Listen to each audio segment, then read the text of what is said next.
So we're about to start with the final session of the day. Today is really dedicated to emerging managers. The way the meeting originally came about was I was getting all these inbound calls from these young emerging managers asking me how I got started and everything, and my good friend Michael Birkel was the one who originally said, rather than trying to speak to them all individually, why don't you get them all together? And so that's why, someone asked me earlier, what percentage of my investors are here? And it's actually, it's an important event for my investors, but only about a third of my investors or of the room are invested with me, and the rest are the sort of the broader community. But it really did start with the idea of the emerging managers and sort of grew out of that. And so this day is important to me. And I'm delighted we've got 3 panelists here with us. The focus of this session is really giving you guys the chance to ask this question. So I'm going to start off asking to introduce themselves, maybe a little bit about their organizations, but I'll keep that as short as possible, and then the mic will go around so you can ask your questions. Just one point, when you do get the microphone, it's quite difficult for the volume control if you sort of start down here with the mic and end up here. If you can remember, please try and hold the microphone quite close to your mouth. That would be great. Okay, so let's get this show on the road. Marcus, why don't I start with you? Maybe you could introduce yourself, where you come from, and a little bit about your organization. That would be great. Thank you. Yeah, very happy to do so. Many thanks, Rob and Andreas and the whole team, really, for making this possible. Amazing event, really enjoyed, so thank you, first of all. So my name is Marcus Hens. I'm a partner at Novo Holdings. Based on some of the interactions I had today and yesterday with some of you. Quickly on who Novo Holdings is. Exactly. I wanted to talk about Novo Holdings, how it fits in, because it's sometimes a bit confusing. So Novo Holdings is the investment entity of the Novo Nordisk Foundation. And Novo Nordisk Foundation effectively owns us.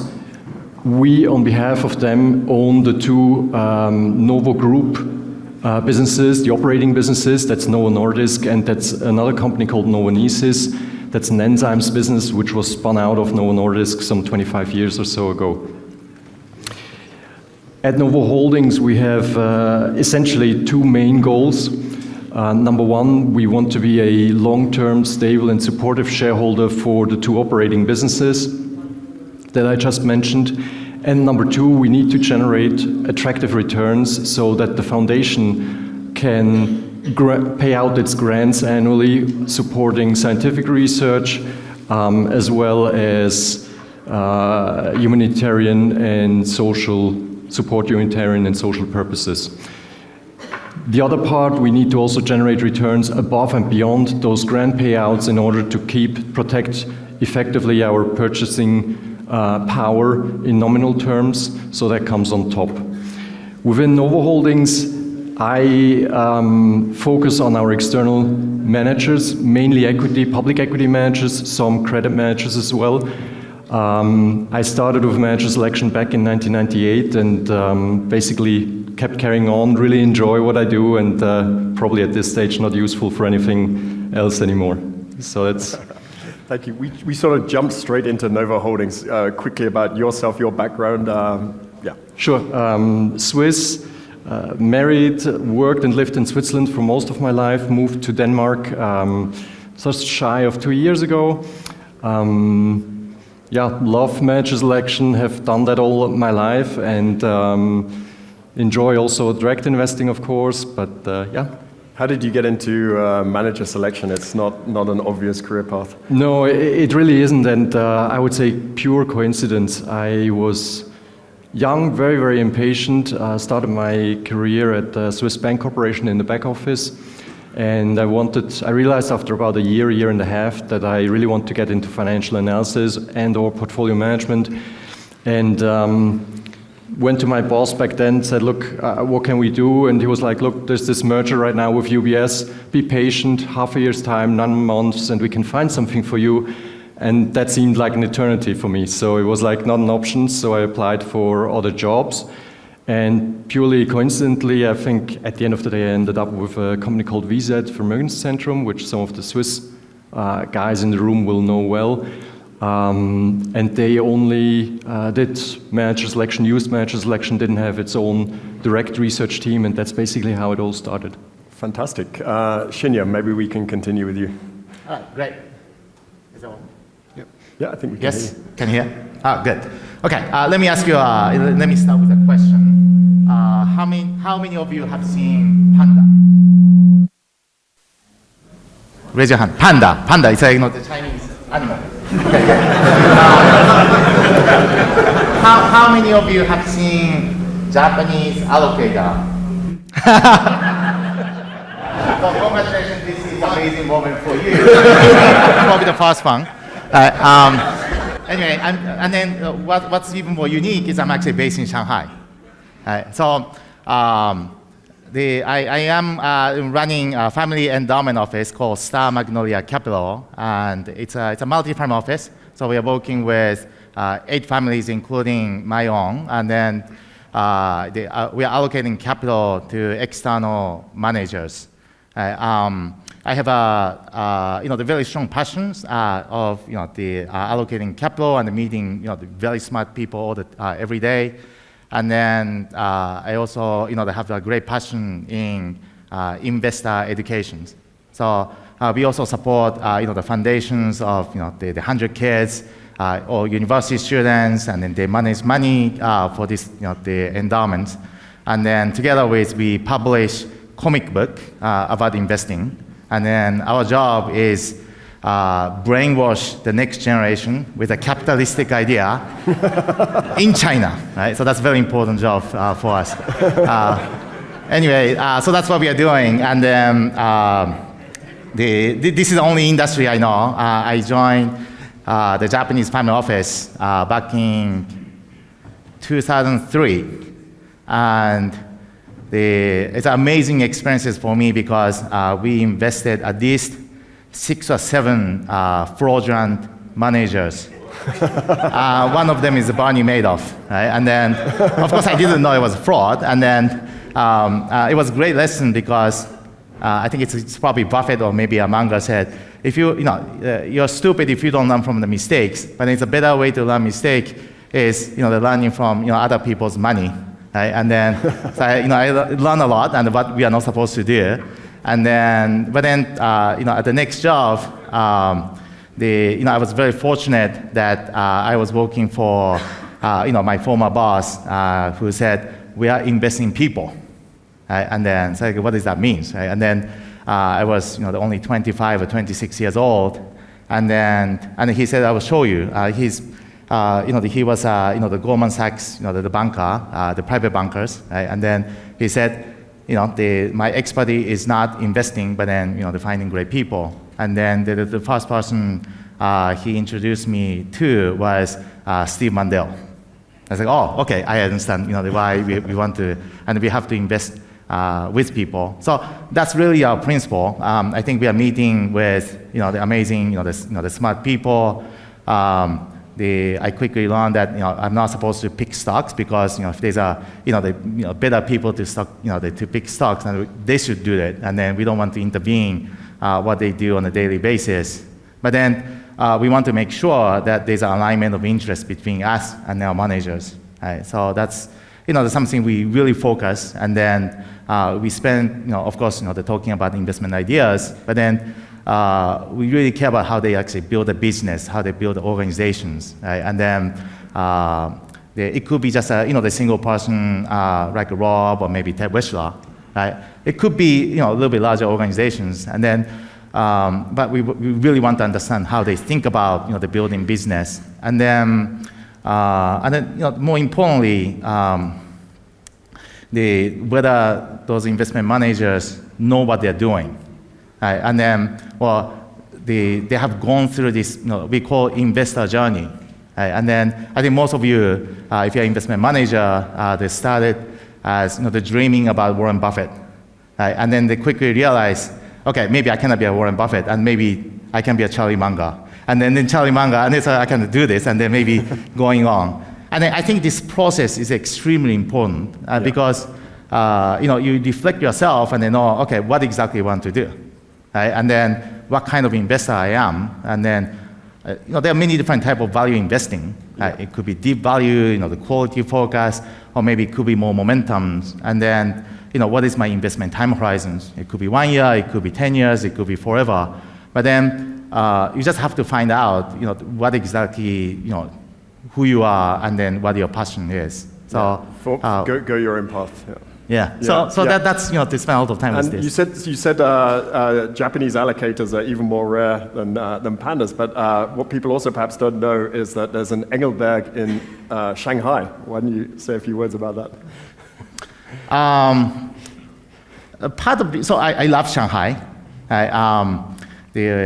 I wouldn't say I love China, right? But I love Shanghai as a city. And then, China is actually a great place for foreigners to live, as long as you don't care about what the Chinese government is doing, right? And then, okay, so I have to be very quiet on this, but then, they just, they stay low key, and then just, they don't say anything, they're stupid, and then, the quality of life is great. The price is low, the food is great, and then I was thinking you started your own sort of conference and. Oh sure, yeah. So what the Japanese people, now a little bit about Chinese too, but then what the Japanese people is known for is copying, the great business model, right? And we are copycat. And then I came to. The gathering a couple of years ago. I said, "What a fantastic events!" And then, why we don't have this in Asia, right? So, and then back then, not many people, coming back to Shanghai. It's like maybe we had to create opportunities for the people to come back to China, to see how good or how bad the China is before talking about China, right? So. We organize, not exactly the same, but then the gathering or the events twice a year. The similar mind, the similar type of people. If you enjoy geeky discussion, then this is probably the place to come. So awesome. Thank you. Awesome. Nick, why don't you introduce yourself and tell us about Trinity Wall Street? Sure. Hey, everybody. Hello. There we go. I'm Nick Sisko. I work for Trinity Church in New York City. Trinity Church is a parish that's focused on housing and homelessness in New York City, so it's very focused on trying to improve the city we live in. And you say, why would a church have an employee or even enough means to do this? Well, assets are a little over $6 billion, and the origin of that is that in 1705, Queen Anne of England gifted Trinity a farm, and that farm was 215 acres in Manhattan. And so in 2015, we monetized some of the remaining real estate and created a job for me, which is wonderful. And so for the last decade, the team that I work with has built out Trinity's diverse portfolio. So think about the normal kind of institutional model. And we're generalists. I focus more on the public side, but do it all, and lots of learning over the last decade. Awesome, thank you. And then one last question from me to each of you, then we're going to pass the microphone for the audience's questions. Maybe starting with you, Nick, again. What is your sort of mental model? What do you kind of look for in investment managers? So because I've sat here with you before, I kind of opened in the past with this idea that you just want to find the best athletes. Yeah. And I still want to find the best managers for our portfolio, but it's ultimately a portfolio. Yeah. And so there's this huge element of how do they complement and interact with each other. Mm-hmm. So if you have a Venn diagram, it's a great partner that you can trust, and you only find out if you trust someone when you have trauma. And that could be a bad year like 2022, or it could be some other kind of event. And so someone you can trust, someone that serves a role in your portfolio that portfolio needs. And that Venn diagram by itself, plus a great investor, is very hard to find. Awesome, thank you. Same question to you, Marcus. Yeah. So I think there are very, very many things one could talk about, but when I reflect on the last couple of decades, what became clearer and clearer in my mind is really the topic of temperament. And I think we touched upon it already in earlier sessions, but it's tremendously important because we all have our role models, and there's a great temptation, I think, to idolize people like Warren Buffett or other great investors But the reality is, we hear so many pitches about we invest like X, Y, Z. But if that doesn't really fit one's personality, it's not going to work out. And I think it goes much further than that, in a sense of if managers pretend to be something that they aren't, they will not have a self-selection of the allocators as well, because you pitch something that you're not necessarily, and it's a sure path, I think, to destroy a lot of value down the road. So I think it's tremendously important to find ultimately a harmony of someone's personality and every aspect of how they're set up.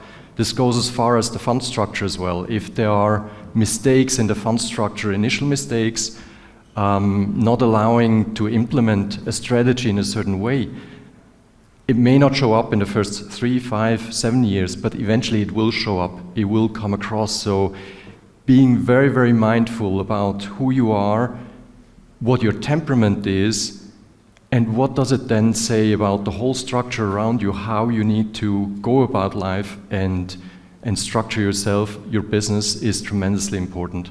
And I think it comes also down to pitching to asset allocators, not trying to be for everybody.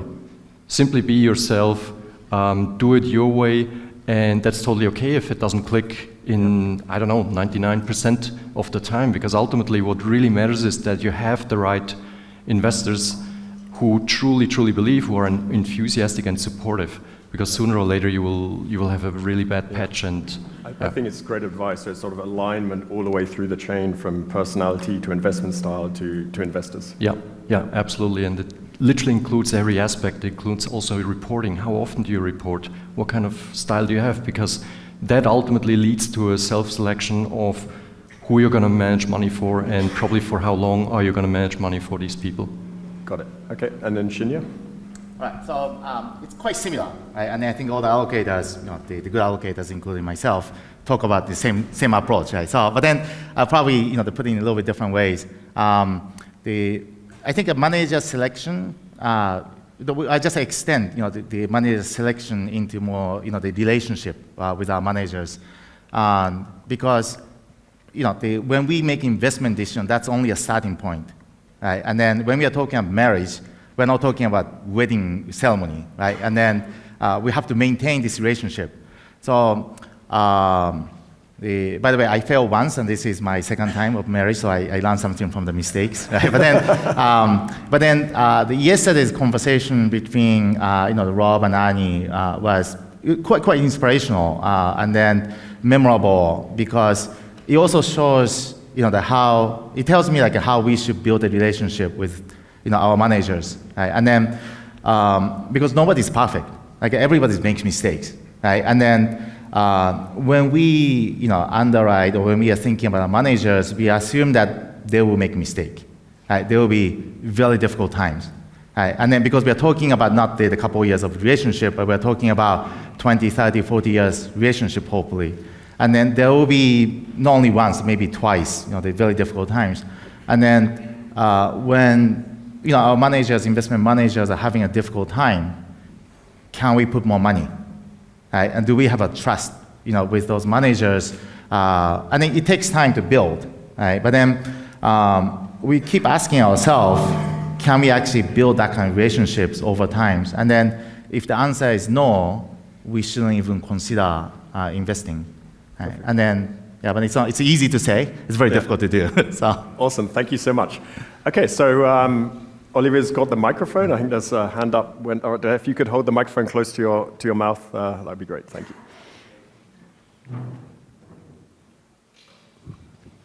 you. Just give Achim 1 second to turn it on. Hello? Yeah, perfect. So it's a question to Marcus here. But the other two feel free to pitch in. So there is this German poet called Rainer Maria Rilke. And he wrote to a young poet one day who asked him, "Am I really a poet?" And he said, "Well, in the quietest hour of the night, question yourself if you would die to write a poem." And you've been evaluating managers for many, many years. You see them go through drawdowns, also see them go through mistakes. And if you were to rephrase this question to a manager who asks you, do I really have the temperament to be a manager? What should this manager ask himself in the darkest hour of the night when he loses sleep? Do I have this temperament? If the manager asks me whether he has what it takes to... What question should he be asking himself, or what question would you ask him to sort of... In dark hours, sort of, okay. We're starting with the easy questions, just so... Yeah, absolutely. So, in my experience, it's when a manager has a really bad drawdown, he's acutely, or she's acutely aware of that it's the case. So, what I'm trying to do with whatever question I'm going to ask is, I'm not trying to project judgment or anything. What I'm trying to do is ask as neutrally as possible to reflect on what is the situation right now. What would you do?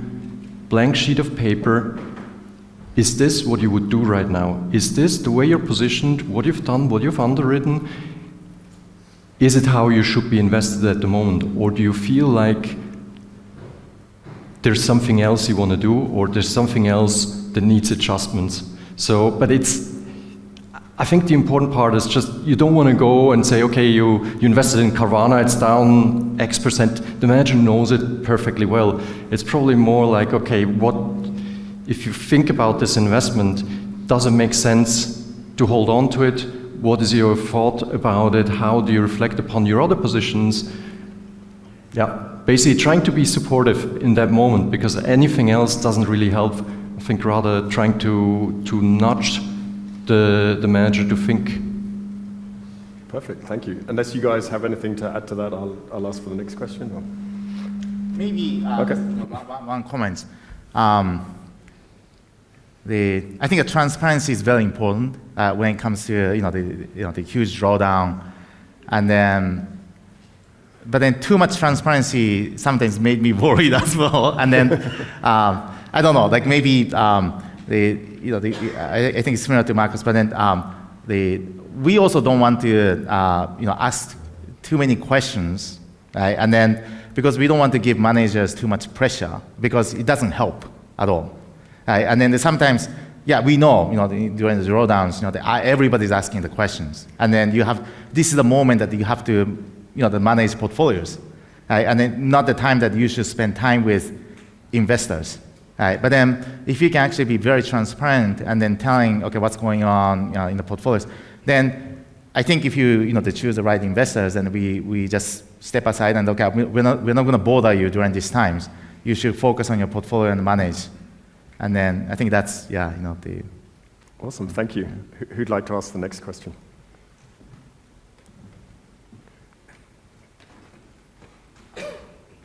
I got a question for Shina. Why is Japanese allocators more scarce than pandas?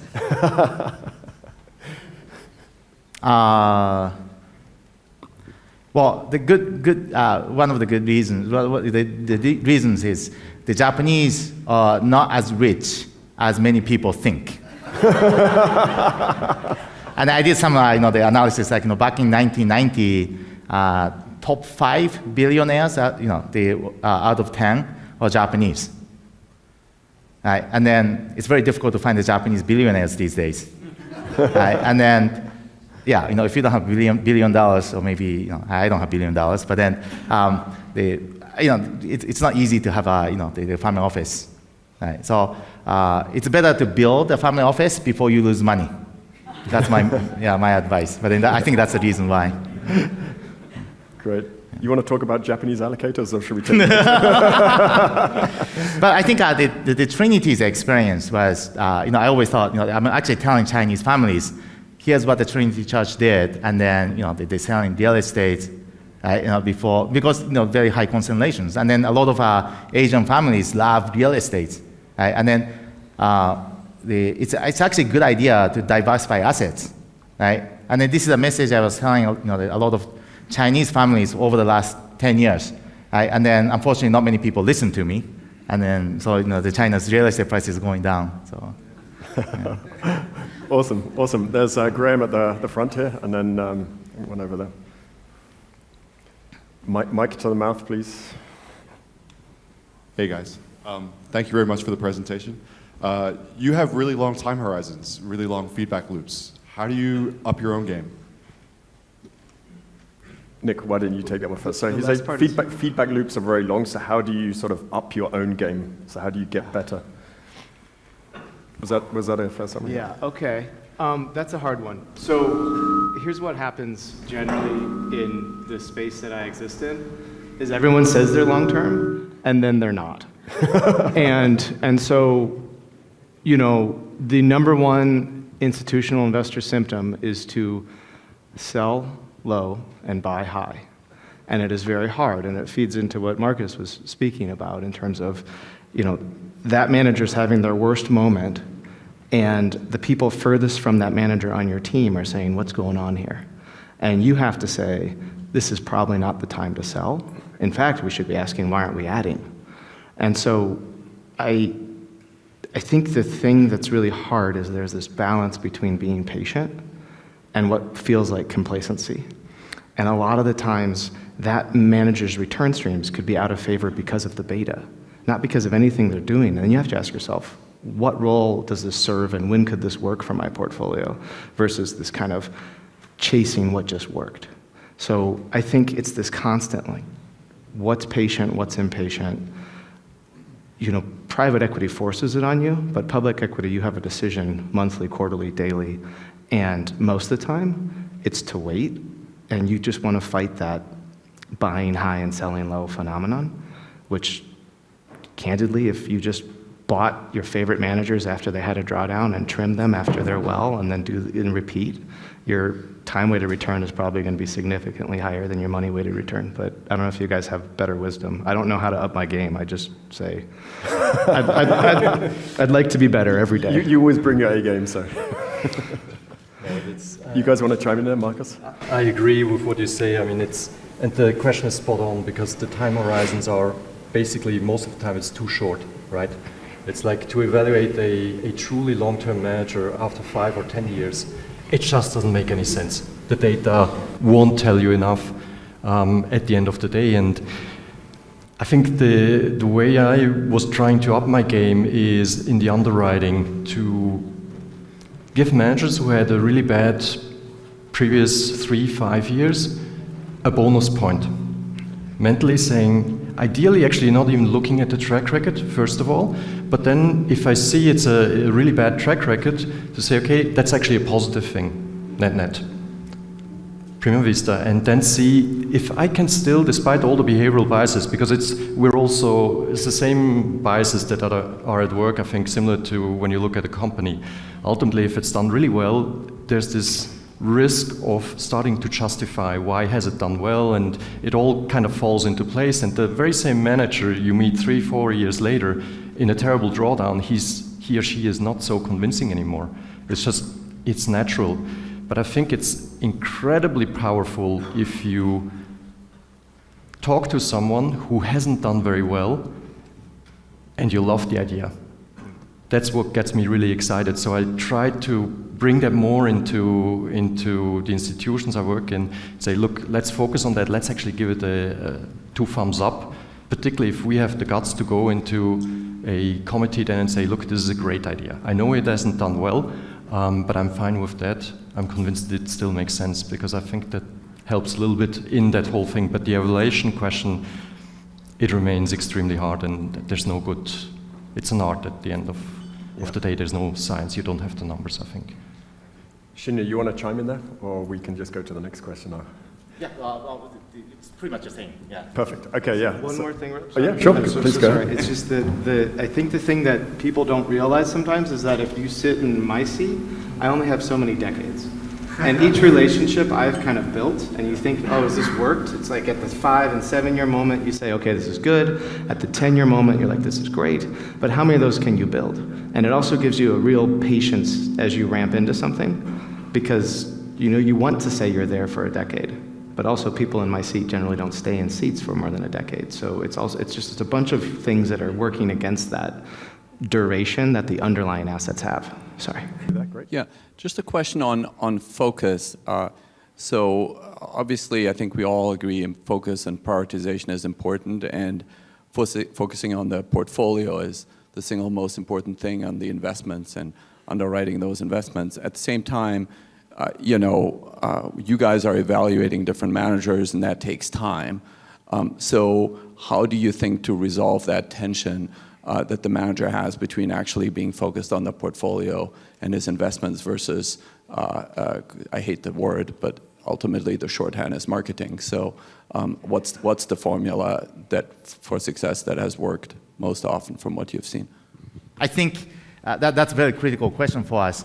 And I think every allocators have a different solution, different answers, and this is just my own the answer to this question.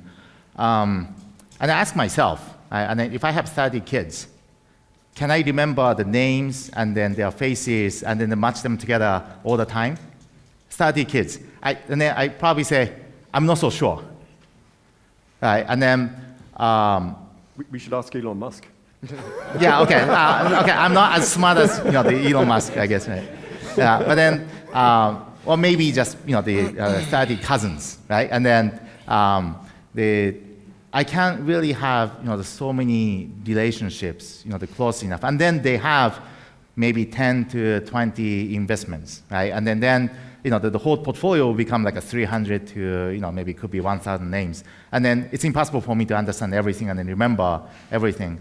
And then it will become very irresponsible. Right? And of course, I'm not managing all the relationship by myself. I have a team, but then it is my relationship with the investment managers. So I really have to limit up to the 30 relationships.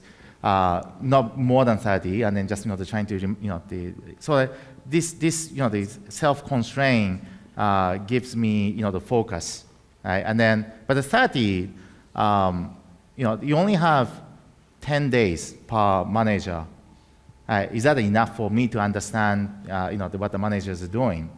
And then so that's always the time is a challenge, and then that's I don't know if that's the question to your answer to your questions, but then I think that's how I try to focus on those relationships. Yeah. I mean, on one hand, you as a manager, you have to run a business and you have to raise assets, and I think it's fair that you go out and put yourself or even cold call someone on the allocator side. I don't have any recipe sort of how you best market, and I think whatever works. But what from my perspective is really important is reach out, have one conversation. I personally would then leave it. I would simply follow up, send maybe occasional reporting. I wouldn't call again. Rest assured, if there's interest, they will give you a call. They will come and they will find you. Too often it feels like on the allocator side at least, the harder the push, the less interested on some level, because you can tell this is more about a business transaction. This is not somebody who really enjoys the craft of managing money. So I think that's one bit of advice I would give. The other one is a few years ago, I did research on a Japanese equity manager, and we had great conversations. It advanced pretty well. And at some stage, he came back to me and said, okay, look, Marcus, I think I told you everything I have to tell you. What else does it take, or what's your decision point? And I realized at that point, I was thinking about, okay, what am I really missing here? And in that sense, we got then to a pretty quick decision at the end of the day. So there's tremendous value in getting, also if it's, in that case it was a yes, but even if it's a no, sort of I would ask much more often, try to get to a quick no as soon as you can, because there is a tendency in the industry to try and convince somebody to invest. And I think that's completely the wrong approach. Goes back to my initial comment of you shouldn't have to convince somebody. And if you do, more likely than not, this somebody won't stick around when it's most necessary. And it actually damages both sides. Not just the manager, but also the allocator. It's a lose-lose. Yeah, it's a great response. Yeah, Nick, anything you want to say? I mean, I could chime in. Look, I think everything's going to be about wants and needs, supply, demand. I mean, somebody could think you're great and have no room for you in their portfolio. But what I've seen really fall apart is new manager lands a flagship client and then stops meeting new investors because they're just like, I should just focus on my business, which is a fair thing. But I think basically the churn of an institutional investors is so high that your champion at a firm can change, et cetera, et cetera. So it's just always good to be bringing on a few clients over time, and then you get to the point where you're closed, and then you can bring on a wait list. But it's unfortunately for most people, some people have the rarefied air and they don't need to market, but most people need to spend some time out there just meeting investors and making sure they're known, because there's very little product differentiation, and everyone's parents tell them they're special, and most people went to a great school, and most people are pretty wealthy. So there's not like there's not like usually an instant it there when you meet someone, so you got to work towards it. Perfect. I think we've probably got time for one last question. There's, Georg, why don't you, is the microphone already there? Gianluca, yeah. Yeah. So I have, I think, two questions. We're quite low on time, so pick your. Yeah, but I think they are connected. So I think your job is very difficult because alpha generally is not persistent, and on average, it's already hard to find managers overperform, and even harder to find managers perform for a long time. Plus, you have the fee leakage, right? Because that hinders further the performance. So I think to make the question short is, how do you optimize for that, and how do you think in terms of fees? So do you have an ideal fee structure? Do you have an ideal fee structure depending on the strategy? Yeah, I mean, this is kind of an open question, but that's my... Who wants to take a crack at that? Nick, you're holding your hand up. Look, I think at the end of the day, all that matters is net fees, but don't quote me your gross track record. Like that, if you say all I care about is returning the most for our investors, my first response is lower your fees. And then the face goes white. But really, that's just one piece of the puzzle. It's truly, if you find a great manager that works for your portfolio is truly great, it's only discovered over time, and it's usually discovered through trauma and periods of pain and ups and downs.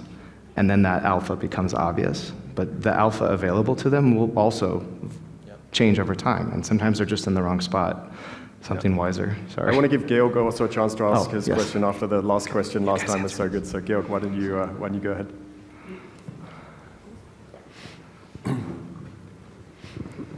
Hello. Sorry, Marcus, I cannot resist asking the question since you mentioned temperament in the beginning but didn't say anything about it. So everybody seems to celebrate competitiveness, hungriness. We are looking out for passionate people who work their asses off and everything. In my view, that is just totally incompatible with the right temperament. I like nice people, non-competitive, partly lazy, who just take it easy. In my experience, that has brought much better results. And all the bullshitters that tell me about all their analysis and how hungry they are, 95% of them end up underperforming the index, and quite substantially so. So if somebody asks me, well, what should I do to start a fund? My first advice would be, don't. And only if I can talk you out of it, then I might have something to add. So please, what exactly is the right temperament in your view? Yeah. I don't think there's a right or wrong answer to the question. If it's about long-term investing, I think the right temperament, it can still be hungry and passionate, but the question comes down to, does that temperament allow to do a lot of work without actually doing action? I differentiate between those two, and I think more often than not, all the talk is great and it sounds good and long-term and whatnot, and I tend to ask then about the trade journal and simply have a look at the trade journal. What were actually the transactions? How long were the holding periods, etc.? Because the temperament bit that I want is, we all talk about compounding and how important it is to compound, but you can't compound with holding stocks for 3 or 5 years. That just doesn't work. So if I look at the managers, yes, I I don't want a lazy manager in that sense, so I would still hope for somebody who's intellectually extremely curious and reads a lot, does a lot, but is happy to sit still. And is happy to sit still for a decade on a stock or 2 decades. And that's extremely rare. In that sense, I completely agree with you. It's the great majority of the people who are extremely driven don't have that second part. They do want to have action. They want not instant gratification, but at least after 3 or 5 years at the latest, it really has to pay out. And I don't think that's the right way, personally, for long-term investors. And that's why it's actually quite easy then to differentiate between who just pretends to be something versus who's actually implementing I it. call it the art of doing nothing, which is an impossible task in a team. That's why I prefer one-man shows. Absolutely, and I agree with that assertion as well. I have a strong tendency. I mean, the Warren Buffett's institutional imperative, it applies perfectly. Yeah. I think that's... We're pretty much out of time, but I want to give you both also a chance to have one last word. So very briefly on the question of temperament, Shina and then Nick. Yeah, so about this temperament, and then I usually use the Buffett's quote. I think when he said hiring someone and with 3 the characteristics and the intelligence and passion and the integrity, and then if the person lacks integrity, you want him to be lazy and then stupid. And then I do think the integrity and the humility are the most important things in this the industry. And of course, it doesn't mean the humble people always make money. But then I think that's the one foundation most important aspects. And then that's how we should pick the partners for us. Perfect. And Nick, you have the final word. I should just stop because between us and skiing. But look, I think it's really hard because you want to solve for what the person's solving for, what drives them. And, I was shocked when I realized that most asset managers go to parties and the first question is, how much do you manage? Because how well have you done is even harder to track. And people should just not ask any of those questions, and they should just have a conversation and decide if they find someone to be thoughtful. But ultimately, there's no replacement for kindness. There's no replacement for trying to do what's right by your partners. And the skew in this business is insane. The investors do well, but managers who do well do incredibly well. So there's just no room for lack of graciousness and kindness with that, because the second they believe that all that money and luck has come to them just because of their skill, I think they've lost connection with humanity. But hats off to anyone who's done really well. I don't mean to take that away. So it's just a balance. Also, nobody likes assholes on a submarine. Nobody likes assholes on the submarine is a great note to finish the panel on. Thank you.